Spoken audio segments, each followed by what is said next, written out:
We are in a revolution. But it is a revolution in which the side that fires the first shot loses. We will not fire any shots because our weapon is uncommon good sense. Hello and welcome to Tractor Time.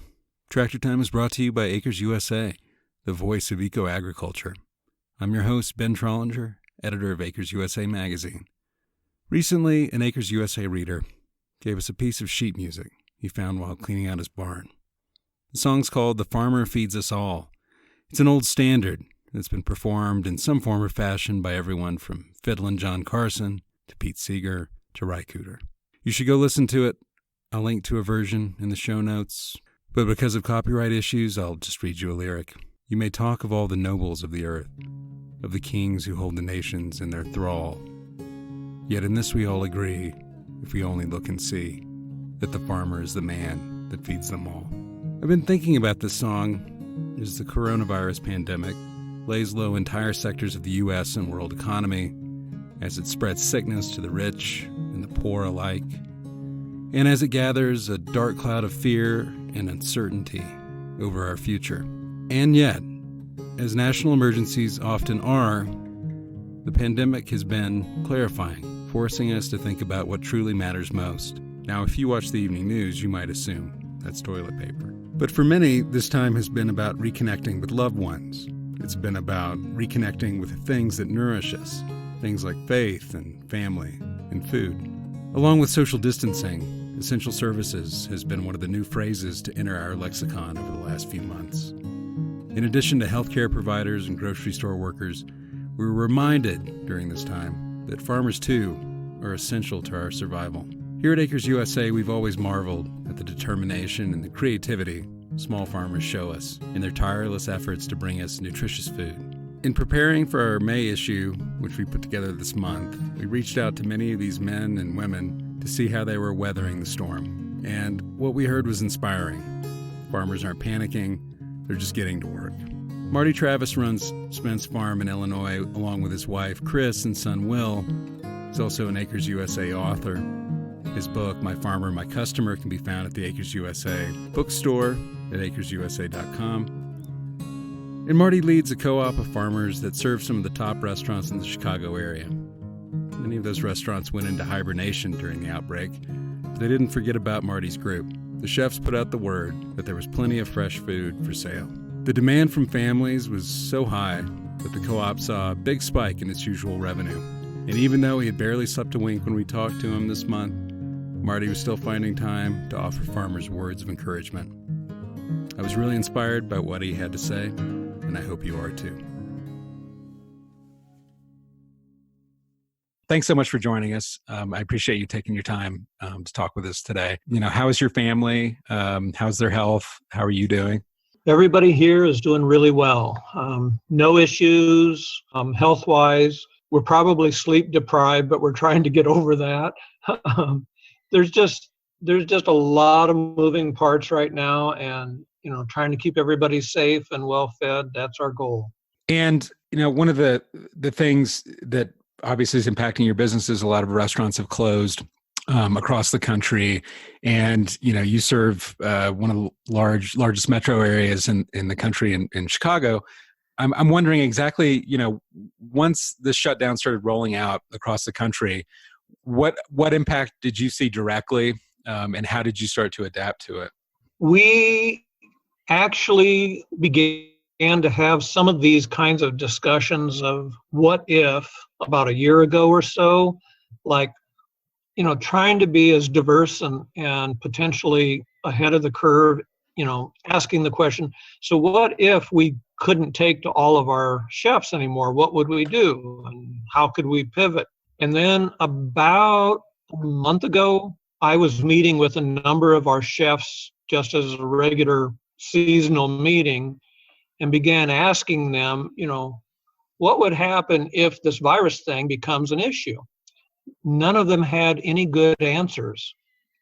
And that concerned me. So we came back and began thinking about and planning on how we were going to be able to transition to feeding families if the restaurants weren't able to stay open. So 3 weeks ago, we delivered to probably between 30 and 40 restaurants that week. The next week, we had 3 restaurants that could order because most of them were closed down. We were able to do a Facebook post that Will did that had 8,000 or more views within a week. And lots of individual families asking to sign up and join in on our Friday email offerings. That next week, we still made a little over $1,000 in total sales, more than what we had done the week before with all of our restaurants. Last week, we were over $5,000 more than that week with all the restaurants, and we had more sales last week. We would typically not hit that sales mark for at least another 6 weeks into June.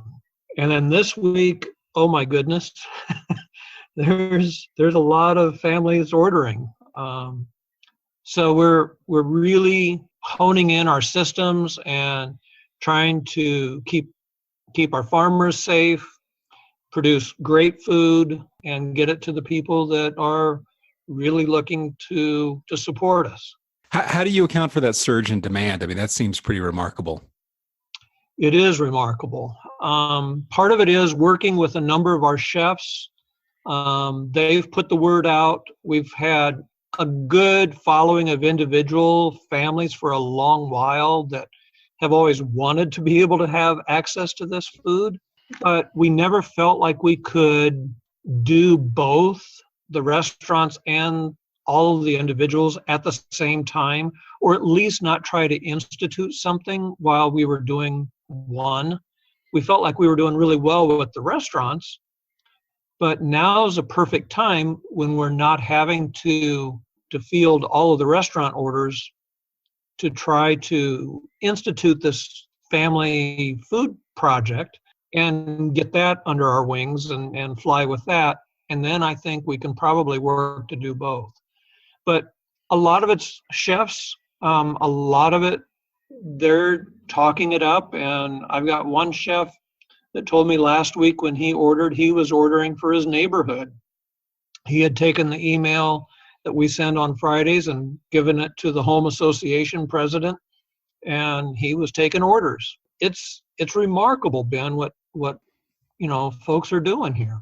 Well, last time we talked, you talked a little bit about this supportive relationship that you have with restaurants, that when you guys are down, they help bring you up, and when they're down, you guys help them. Mm-hmm. How has that played out when these restaurants are largely closed, or they're adapting in other ways? But it sounds like they're putting the word out that, hey, let's support these farmers that we know in the area. Is it been difficult to sort of watch them suffer? Sure. It's incredibly difficult for us to see their trials through this.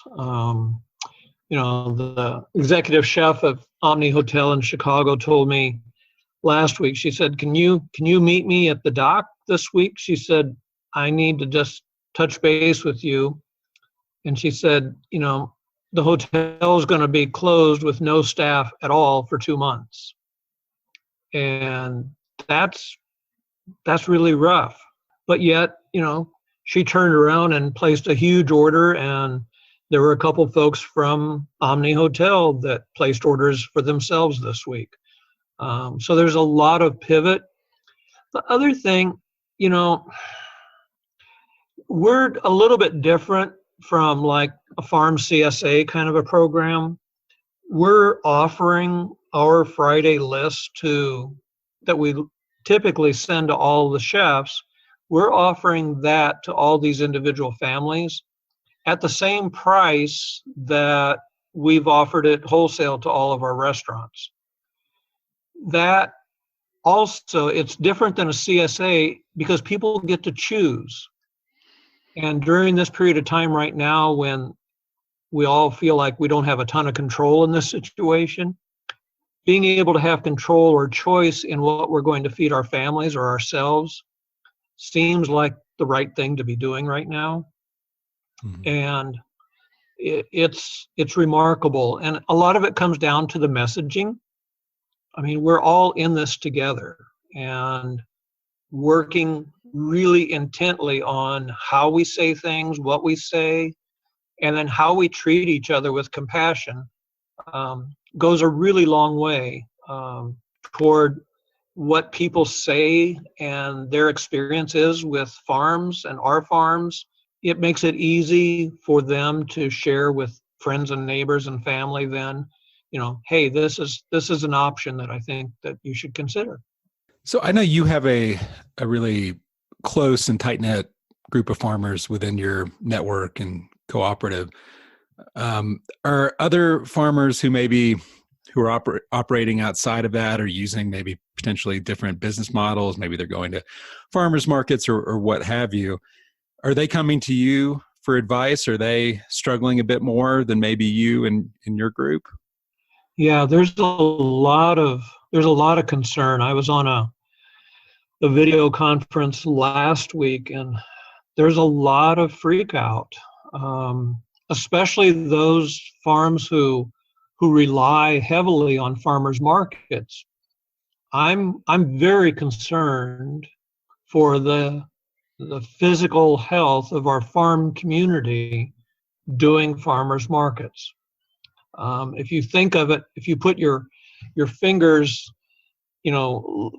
about 6 inches apart from both hands, with the fingers facing each other toward your face, and you put the public customers on the left hand and the farmers on the right hand, and look at how many different farmers those customers are going to go to back and forth, and how all those fingers are going to get all meshed up. Mm-hmm. There's risk involved in that. Now, if you take those same fingers and farmers and customers and keep that space between your face, but think about how in our situation, the farmers get their orders, they bring all their product, not at the same time, but during the same day, to our farm, drop it off using, gloves and all those things that we're supposed to do, drop that off. We're taking that product then and taking it to a drop-off point and allowing those customers still to have access without risking peril to the farming community. You mentioned earlier that you started thinking about this possibility over a year ago, not specifically with this virus or a pandemic in particular, but you thought, what would happen if society or the economy sort of shuts down and people stop moving around? What was the image that you had in your head when you thought, well, what if this happened? Like what sparked that idea in your head, which led you to start planning ahead for such an eventuality? Well, part of it is it kind of started at the very beginning of our farm experience, and I think I wrote about it just briefly in My Farmer, My Customer, was when my wife Chris said, well, what would happen if you couldn't build furniture anymore? What would you do? So we've always played these what if things, and it causes you to expand your mind and look at options. And so that whole conversation kind of became, well, what if things, weren't so great for all the restaurants? Or what if, we lost this account? Or what if we did that? How would we adjust? And I just really feel it's really important for people in business, but farmers especially, to look at other options, to look at the whole scope of opportunities. We all get so siloed into what we think we know or what we have always done in the past. And we're in a different place right now. And if we can really take a look around our community and see the needs and do our best to fulfill those needs, I think we become part of the solution, and we become stronger individuals and stronger as a community for that. What kind of economic toll are you seeing this have in your area? We were talking earlier about the restaurants that you were serving. Are they furloughing their staff? Are they having to close down? I mean, how are they weathering this right now? Well, a couple of our larger restaurant groups, they have like 1,700 employees, and they've sent them all home out of abundance of caution. And as far as the workers' health, but also out of just, I think it's just the right thing to do right now. It's going to take a toll. People aren't going to just go back to, eating out every night or that kind of thing. So we're looking at this as, being a longer term situation. I mean, we're not unique in this community from any other community in the country, really, other than that we have a very large group of produce farmers and food farmers. During the first week of this, we made about 4 deliveries in 2 days to the local grocery store. That first week, where we would typically make 2 deliveries, we made 7 deliveries during that whole week. So there's opportunity to take care of people and to soften the blow of this a little bit. Economically, yeah, we're all going to take some hits, and I don't know any other way but to have a strong agricultural economy to help support our local communities. Well, it sounds like you haven't really had any time to panic during all this. You've been plenty busy, and it's just been a matter of you pivoting to sort of a different way of running your business and a different way of sort of harnessing your network to feed people. I know that you and your group have these meetings, these sort of town hall style meetings where you sort of determine what you want to do and you make decisions together. How have you been communicating, and what are you hearing from these farmers that you work with? Are they optimistic? Are they fearful? What? And it's evolving. Like all of us, we're trying to understand it. But the first week, a lot of the farmers said, "Oh, maybe I should get rid of all those extra pepper plants that I planted, or maybe I should scale back, or maybe I should do this." We've continued. The messaging part and the communication part is vital right now. So I'm spending piles of time, reassuring and giving updates to our farmers, after each week, trying to pump them up and give them, good comments and feedback.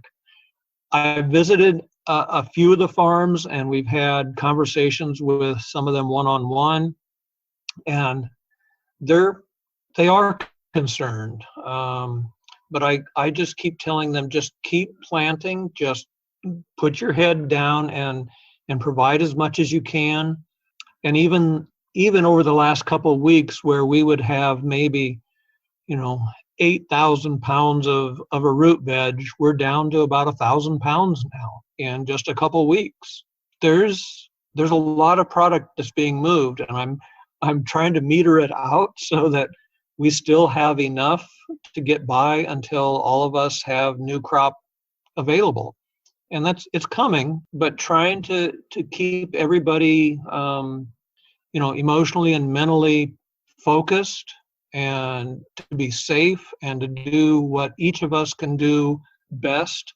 That's our message right now, and trying not to freak anybody else out, but just keep the money coming into the farm so that they can continue to do what they do best. It sounds like you're sort of writing the playbook on how to adapt to this as you go.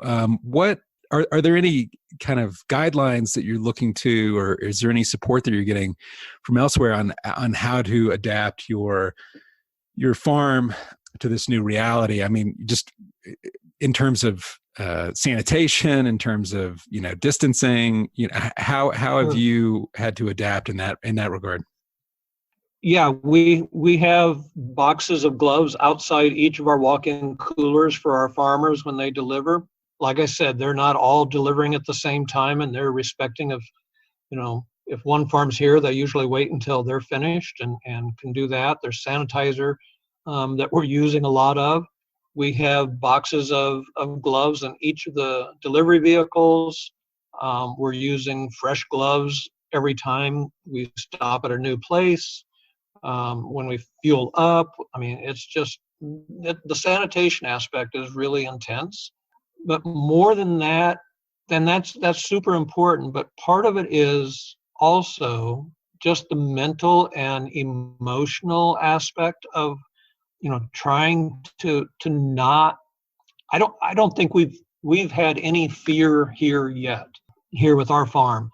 It's much more focused on how can we best serve the needs of our farmers and how do we best serve the needs of the community, and doing that as judiciously as we can to limit our exposures and our risks.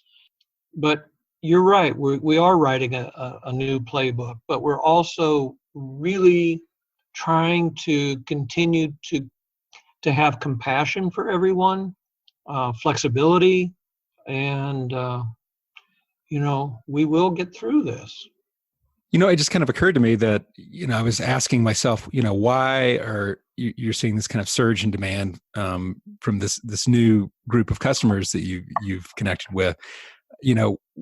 I was kind of wondering why are they seeking out this kind of food? Why not just go to the grocery store? But it kind of occurred to me as I was thinking that sort of getting directly from the farm might actually be the safest way to go at this point. It is. Does that have anything to do with it? Yeah, it totally is. Partly too, a lot of the grocery stores, at least here locally and generally throughout our area, they've been running out of product. And there's a lot of hesitation to travel to the grocery store. And we're in a community with a lot of older folks, and there's a lot of apprehension there. So really, if we can provide an opportunity or an option for people to,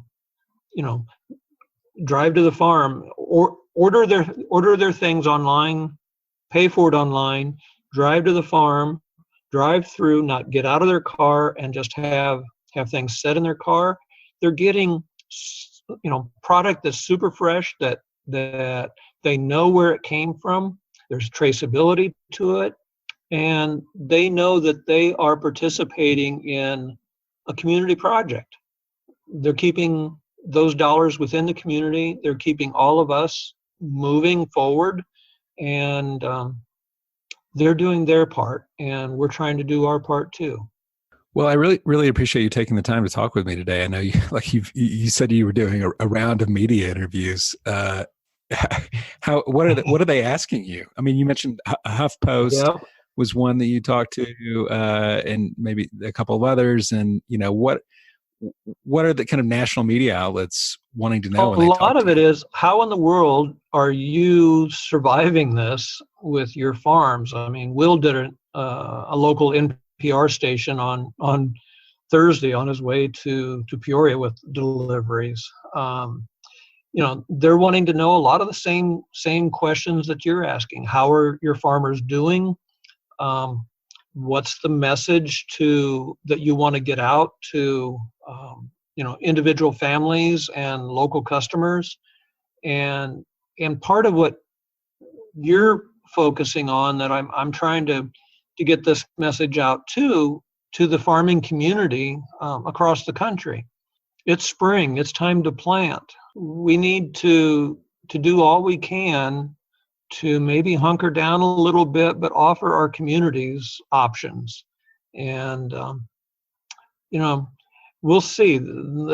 Everybody wants, everybody's home right now, and they want to hear some good news.